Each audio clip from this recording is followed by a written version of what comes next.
Hello, welcome. The Alien Romulus trailer dropped last week and I watched it. This is the second time I'm going to be watching it with you guys in a minute because I thought it had really interesting audio, and I'm very interested in music, of course. This has been a music and sound related channel.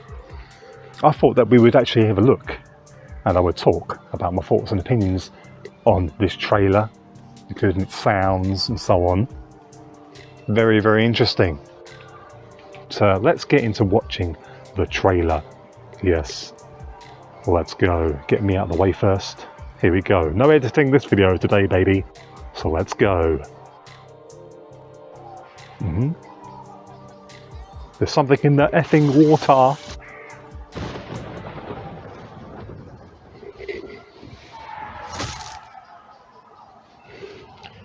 Is this really where you want to spend the rest of your life? You know I don't.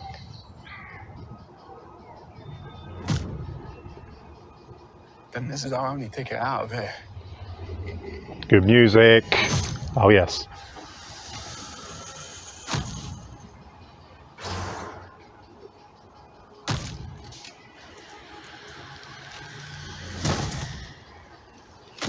Hear the screaming xenomorph in the background, lots of clicking and snapping. You can start hearing the emphasis on the chest bursting sound, which we'll see in a minute or in a second. Pretty cool.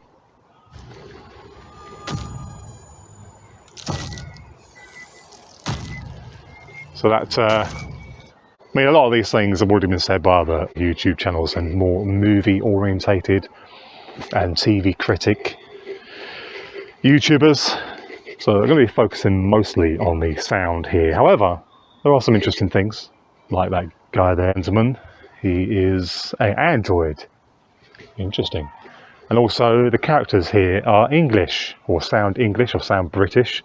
That's kind of good. That's kind of nice. Because in the original movie they were American, weren't they? A couple of characters were American. So we got English focused characters here.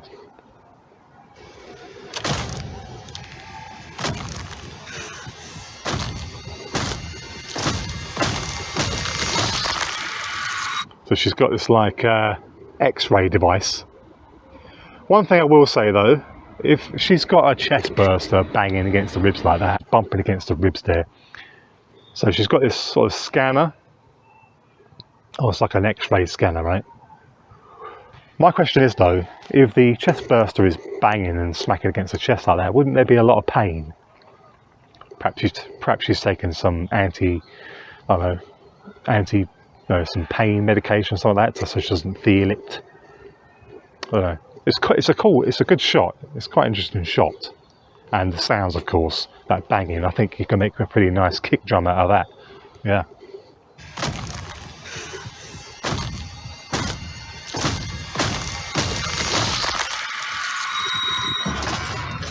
It sounds like they layered like actually smacking a lump of meat with, a sledgehammer or something like that to get that sound effect and some crunching in there. Lots of different layered sounds. So it's quite interesting to analyse those sounds.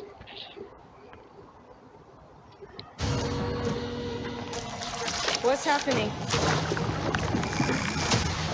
A sort of squidgy kind of, I don't know, like if you see like a crab move, if you see like a crab in, I don't know, the sound that you don't really hear a crab, do you? Do you hear a crab when it moves around, like moves its limbs? No, but you'll hear sound effects put onto, TV shows and stuff about all that feature crabs. I mean, these creatures do kind of remind me of crabs, the way they've got like 4 appendages, like that. They're face huggers. There's something in the water. What do you mean there's something in the water? No, there's just something in the fucking water. What water? There's water right there. Oh, you mean that water? Not funny. There was an American YouTuber mocking the British accent. Want a bottle of water? Yeah. Don't mock us, okay? You're using our language. You got that? Good.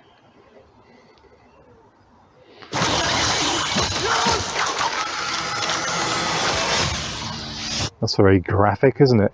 Now, one thing about the facehuggers, right? So the facehuggers are hunting for, well, I suppose mammals, because we see in Alien 3, one of the facehuggers going after a dog, and so you have like a dog kind of hybrid, or a xenomorph that's basically based off of a dog form. And also the size of the creature. I mean, I don't think a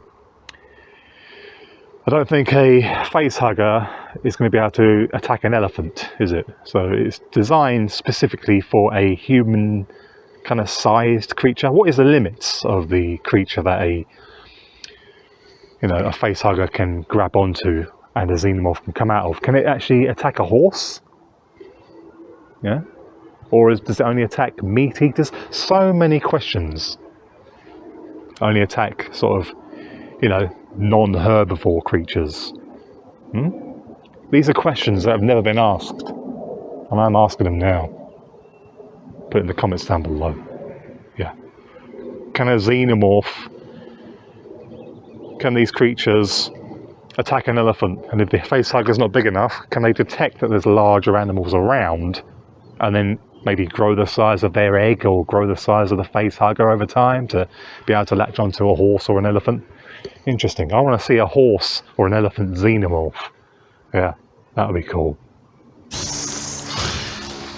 Fucking thing's hunting us. Open the door, come on. Run.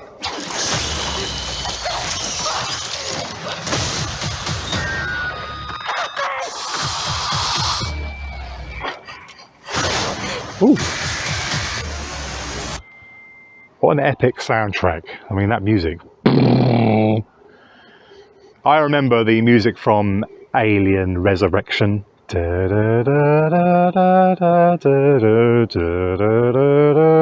Like a slow arpeggio kind of sound.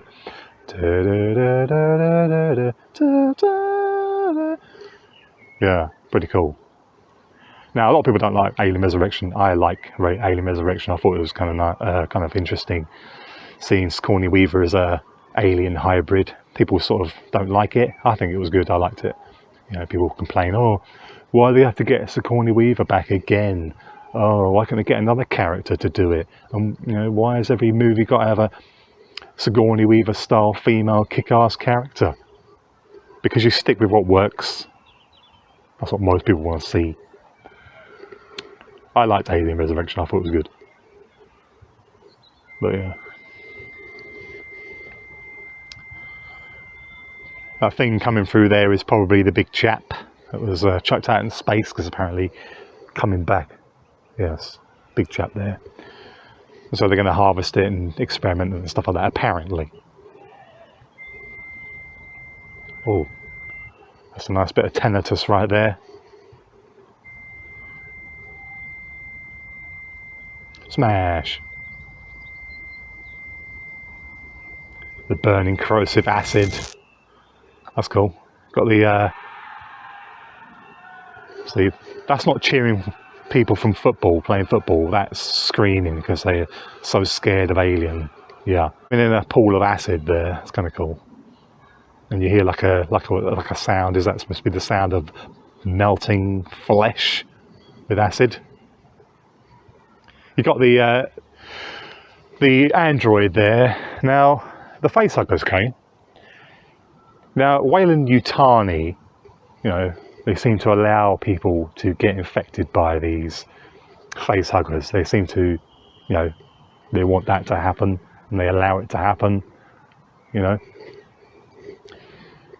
Because if they didn't, then they would just send androids in, because androids can't get facehugged because they're not alive, So, interesting. Maybe that's why he's got that vial in his hand. Maybe he's trying to collect something because he knows that he's not going to be sort of detected by the xenomorph because he's not a potential host. I mean, they do get, in the other films, the androids do get brutally smashed to bits by aliens. But there you go. Whoa. Tinnitus. Alien Romulus. Are you sure you want to do this? There's Lots of reverb there. Yeah, the soundtrack, excellent. And that's what really stands out to me. So if they can do all that for the trailer, then I think they're going to do a pretty good job with the actual film itself and the whole entire soundtrack. What do you think about the sound, keep it specific, the sound of this trailer? What do you reckon Romulus sound, or the Romulus name comes from? So I'm calling it there'll be a Remus movie as well. Yes. What's happening? So the way the doors shut there kind of reminds me of sort of like Resident Evil, where the doors close and there's no way out and you're going to die. We can see the way it's depicted to come through the chest like that, okay? So obviously in the original movies, or original movie, it bursts straight out of the chest. First time we see a face, like a guy goes on the table and it bursts out of him, okay? Out of the middle of his chest, right? Now, okay, so we've got the ribs being smacked against, so the xenomorph can smash through the ribs. Yeah, so what are we talking about? We're talking about the chest burster. So you can see it's smashing against the ribs there of this person, this unfortunate person. So here she goes.